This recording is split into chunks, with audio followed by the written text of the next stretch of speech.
Hello, hello, hello. This is Owashicomix back with a third video. This time I have taken the liberty of writing a script instead of just rambling. Figured it might help the general flow of the video. Now, thanks to some shady websites, I have been able to keep up with Clone High Season 2. And today I am here to answer this question. Is Clone High's angst really entertaining? In order to figure this out, we need to discuss every single aspect in great detail. So let's start off with the characters.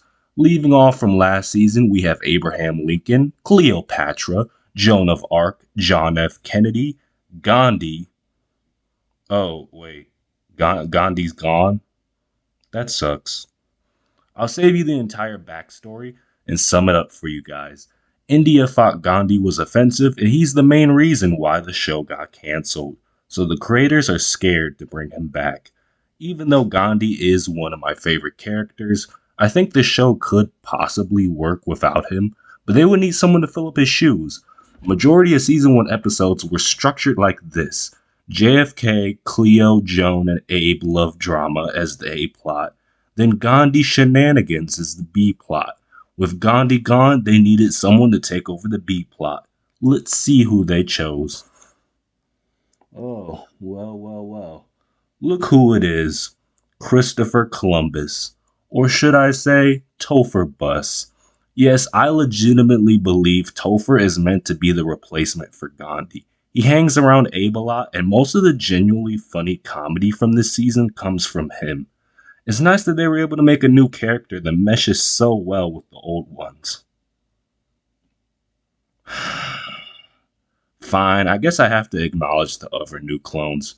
Frida Kahlo is pretty boring for the first half of the season, but she does become a bit more interesting once she starts catching feelings for Cleopatra. Admittedly, I think this relationship helps Frida's character more than it helps Cleo's. Sorry to say it, but Confucius and Harriet Tubman are the worst part of the reboot. Their character designs are awful. Frida's design is bright and ugly, but she's an art kid, so at least that makes a little bit of sense. And they don't do too well in the personality department either. Confucius is the most basic influencer stereotype. Guy who's obsessed with social media because he doesn't get any attention back home. That's like the base of his character, and they don't really do much else with him besides have him hook up with Harriet, who's also mid. Like mid plus mid still equals mid. Harriet is the hard-working academic overachiever. I've seen this trope played out better in other shows. And like every time Harriet does that weird thing where she snaps her neck or contorts her body, you'd have to see the show to understand it, but it's so weird and it's so cringy. Like she'll talk and she'll just like snap her neck like or something. It's just like, man, that is so weird, bro. Like, get off my screen, bro. You know what I'm saying? Also, I do think it's a little bit disrespectful that they took a key figure of African American history and they got her looking like a DeviantArt OC. Come on now, like imagine, because actually, in the background, I think they have Martin Luther King. Bro, imagine if they had Martin Luther King with like pink hair and he was wearing a skirt or something, bro. Like, you know how disrespectful that would be? And they did that to Harriet Tubman. Like, come on, bro. But enough of that. It's time to talk about the old characters. How do they hold up? Are they still as good as they used to be? Is their angst still entertaining? Well, yes and no. Joan feels mostly the same, where now instead of being the weird goth girl, now she's the popular girl. Which, I'm sorry, but I don't get that logic at all. Maybe things have changed since the 2 years that I've graduated high school, but girls like Joan are not popular in real life. Maybe on Twitter, maybe on Tumblr, but not in real life. Since these two come together in a tightly wrapped pair, I guess I have to talk about the pairing known as Joan FK. I don't really like it that much. I thought they had some decent-ish chemistry in season 1, but this season threw it out the window so Joan can go back to simping for Abe. What I mean by that is season 1 JFK was a jerk, but he genuinely liked Joan for who she was, and Joan was just happy that someone cared about her. This season switches back and forth between JFK being a himbo, woman-respecting boyfriend and a womanizer, there was a gradual descent from these two personalities, I would find it fine, but there is no such thing. Also, most of JFK's humor came from him being a scumbag, so season 2 trying to turn him into a himbo is just killing all of the comedy he once had. Seriously, JFK was the funniest character in season 1, and I didn't laugh at a single JFK joke this season. Like, the show literally calls JFK a himbo in season 2, episode 3, and it's like, bruh. Part of me feels like the first half of the season was written by a Tumblr fan. Because like if you've seen the fandom, because I watched Clone High back in like 2020. If you were around for the fandom, the general take of the fandom from 2020, from what I could remember, is that Abe sucks. They didn't really like Cleo that much, and it was mostly just obsessed with Joan and JFK, and that's pretty much how this season feels. It feels like it was written by someone who was in the Clone High fandom back in 2020. I'd like to add on to this point by saying Cleo practically gets no screen time for the first half of season 2. Before anybody comes to the comments talking about episode 4, that episode was more about Joan than Cleo. Do we learn anything about Cleo's character or why she acts the way she does? No, it's about Joan being prejudiced towards popular girls because she's bitter and lonely. And she has to overcome that. Cleo is an obstacle in her character development and nothing more. Which is a shame because I liked Cleo in season 1. But in this season, she only serves to be the dumb, mean, popular girl. When she was shown to be occasionally intelligent in season 1, remember in season 1, episode 3, I believe? I think it was episode 3. I'm not too sure of the titles, but I think it was season 1, episode 3, where she manipulated JFK to run for student body president so he can quit and give it to her. That was some big brain tactics right there. Do we see anything like that from season 2, Cleo? The answer is no. I know so far the video has been pretty negative, so I'd like to switch over to a positive aspect. Abraham Lincoln. I don't know how the writers did it, but I actually found Abe to be tolerable and likable in this season. Probably because Abe and Joan essentially switched roles in this season, but I still like season 2 Joan, so I'm not sure if that theory holds up. Anyways, I found Abe to be a bit annoying with his oblivious dumb guy trope in season 1. Luckily in this season, he is fully in tune with his feelings and knows what he wants, which is Joan of Arc. One thing I respect about Abe this season is that even though he likes Joan, he still puts her needs before his. Yeah, that's just what we do over here. Anyway, some examples of this being when in episode 3, when he comes clean about lying to Joan about the necklace JFK gave her. Or during episode 6, when he tries to keep JFK's cheating a secret to spare Joan's feelings. I like to end off this Abe rant by making a prediction for what might happen between him and Joan. I like to think in a hypothetical season 3, Abe is going to be pissed off at Joan for trying to kill him in the finale, so the status quo will be switched once again. Joan will have to simp for Abe. Except I think the difference between this dynamic and the season 1 dynamic is that Abe will know. Like Abe likes Joan, but he's holding back his feelings because of what she did to him. So I think that would be the difference between this new dynamic and the season 1 dynamic. I think they're trying to draw out the JFK, not JFK. They're trying to draw out the Abe and Joan plotline as long as possible. Just try and draw it until the thread goes thin. So I think we'll be seeing more of that in season 3. If they ever do get a I'm not sure if season 3 was confirmed, but I think it was. Again, not 100% sure. Not 100% sure on that. And I think that covers all of my bases, so it's time to talk about the individual episodes. I'll talk about them from the ones I like the least to the ones I like the most. So, without further ado, let's get started. Episode 1 is the worst episode of the reboot, hands down. Leaves a horrible first impression, and makes you think the entire show is gonna be mid. Prime example of what I mean when I say it feels like this show was written by a salty Tumblr fan who ships Joan and JFK. Abe is mischaracterized as an incel who says slurs when he was the one who kissed Gandhi in season 1, and accepted him for having ADHD. Barely any Cleo screen time, and Joan just jumps into JFK's arms. Sorry for the typo right there. Probably should have checked my script. And Joan just jumps into JFK's arms without thinking of any of the repercussions. I give this episode a 1 out of 10. Episode 6 is the second worst episode in my opinion, due to me not feeling any enjoyment from watching it. Joan's backstory of silly legs just feels dumb and stupid.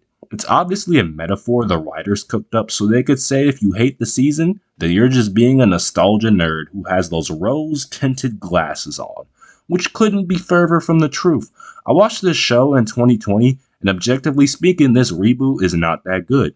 And it's not terrible, but still, we gotta have at least a little bit of standards over here at the Owashicomix YouTube channel. Also, the whole plot of Abe is the bad guy from trying to spare Joan's feelings, and then he's the one who has to apologize to her was the dumbest thing to come from this season. Next up, we have episode 3. Not as bad as the other two, just a bit forgettable. I like the Abe and Frida interactions, and that's about it. Also, every time this show does a celebrity cameo, I have no clue who it's supposed to be. I don't know if that means I'm out of touch or the show is. We'll find out after these messages. Then we have episode 4 coming up next. As I mentioned before, this is really more of a Joan episode than a Cleo episode. I will admit the running gag of Cleo totally ignoring Confucius was funny. I wish these two interacted more. I wish Cleo did more in general. She was such a downgrade in this season. Rounding out the bottom half is episode 7. Probably the weakest of the later half in my opinion. As I said before, the Abe has to apologize plot was dumb. Cleo and Frida's romance plot could have been handled a bit better, in my opinion. Though the reason this episode is above the others is because of the Scudworth plotline, where he's in the desert and he has a mirage and he thinks he's in Vegas. And he just starts snorting a bunch of stuff, like that was pretty funny, I will admit. Oh, also, the best moment from this episode was when my boy Topher Bus, when he showed up at the beginning, and he was like, "Let me put my lips on this unconscious black woman to show how woke and straight I truly am." That was the best moment from this episode. Also, I just spit all over my computer, so I'm probably gonna have to clean that up later. Alright, next up we have episode 2. I don't really care about the Joan, Harriet, and Frida plotline, but the online arguments between Topher and JFK were quite amusing. Topher being defeated because of a spelling mistake was peak internet humor. Coming in at number 4 is the episode ranking of episode 5.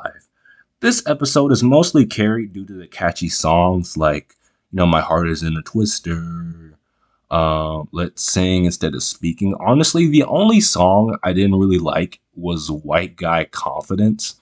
I thought that was a bit corny in my opinion, or like the show was trying to say like every single white guy is privileged and they suck. And I'm not saying that's not the case in some capacity. Like, yeah, there are some people who have like that privilege they were talking about, but to say every white guy has that privilege just feels like a mischaracterization, in my opinion, because I've seen, poor people who are white. Like, do they have privilege? You know what I'm saying? Like, the point I'm trying to make is like, yes, some people do have that privilege, but to say every single white guy is privileged and they have this power that I haven't seen, I just think that's kind of stupid. Also, again, I just adding on another point to this argument. And within the black community, if a black person ran around, started saying, "I hate black people, man. I just really hate black people," we would call them an Uncle Ruckus or an Uncle Tom because that's stupid. Why are you hating your own people?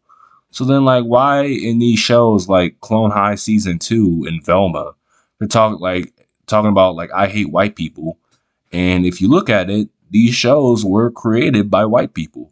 Like, I know a lot of people with the Velma controversy, all the blame got put onto Mindy Kaling, but if you did a quick Wikipedia search, Like one of the creators for this show was white, so like it's not entirely Mindy Kaling's fault. But that's a whole nother video I could make. So let me stop talking about that. Point I'm trying to make is I don't know, if you just go around saying like I hate my entire race, I think that's kind of stupid. So I didn't really like the White Guy Confidence song. Thought it was a bit cringy in my opinion, but all the other songs were pretty good. And I think this is the episode where Harriet Tubman is the most tolerable as a character. Seeing how she wants to be silly and she doesn't want to be serious like her clone mother was an interesting perspective I wish was brought up more. The one thing that brings down this episode is the love plot between Harriet and JFK. I wouldn't mind it if this was the reason why JFK and Joan broke up. Because if you know me, I love spicy love triangle drama. But no, little like this is just literally ignored. Joan, like they tell her, she ignores it, and then the reason Joan breaks up with JFK is because he's stupid. So there was literally no point to this. Like, why? Like, what was the point of this? What was the like? If they did it where like JFK cheats on Joan and then she breaks up with him, okay, that's like good spicy love triangle drama they could have had. But no, they do it, they ignore it, and then they come up with another reason for Joan to break up with JFK. I thought that was pretty dumb. Anyway, starting off with my top three, we have episode 8. I think the breakup between Joan and JFK was the most interesting thing to come out of their relationship. We actually get to see a little bit of maturity from JFK. Topher's white leveraging was quite funny. Frida finally starts to become an interesting character. This episode also gets some bonus points for the saxophone edition of the intro. It was quite catchy. My number 2 spot belongs to the finale of Clone High Season 2. Since they started talking about college in this episode, I have to assume the clones are juniors or seniors, or maybe sophomores, because some people get started early. I wish I did. Maybe I'd be in a better position in life if I did. But alas, the past is in the past. Anyways, back to the episode. I thought Joan going lone wolf commando mode was funny. Reminds me of a certain total drama character I know. I like the newfound friendship between JFK and Abe. Ending the white leveraging plotline by having JFK crush Topher's phone with his booty cheeks was a great and funny idea. The writers bring up the point that Confucius is a lazy rich kid, and like many other things in this season, I wish it was expanded upon, because, they just bring it up, and then they don't do anything with it. I think the main reason I don't really like Confucius that much is because he doesn't do anything. Like, if you watch the season, he doesn't do anything. Like, they literally bring up a joke in episode 4 that, like, he gets ignored. Confucius gets ignored because he doesn't do anything. Again, the most notable thing he did was hook up with Harry Tubman. But again, mid plus mid equals mid. And all I'm left feeling is disappointment and that his screen time could go to more deserving characters like Topher. I was a bit disappointed to see the finale left on a cliffhanger, but hey, that's Clone High tradition at this point. And the best episode of Clone High Season 2, without a doubt, is episode 9.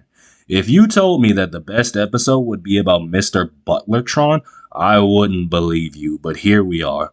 The different art styles used for this episode were amazing. My favorite would have to be the second one, when Mr. B is living at a hotel. Seeing Mr. B not fit in with his old family and being able to make a new one with Scudworth and the clones was oddly wholesome. The fact that this episode was pure, raw emotions without any of the cringy jokes sprinkled throughout the other episodes automatically puts this one at the tippy top. With all that being said, is Clone High's Angst really entertaining? Sometimes. This is Owashicomix, and I will see you next time.